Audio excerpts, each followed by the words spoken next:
అన్నం తిను, అన్నం తిను, చేతులు తిను, అన్న చేతులు తిను.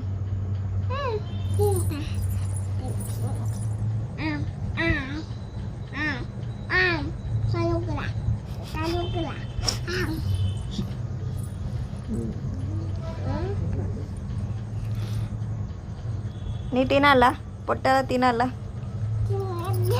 తింటా. ఏమున్నాయి ఇంట్లో? ఇంట్లో ఏమున్నాయి? అన్నీ ఉన్నాయి. అన్నం, కూర,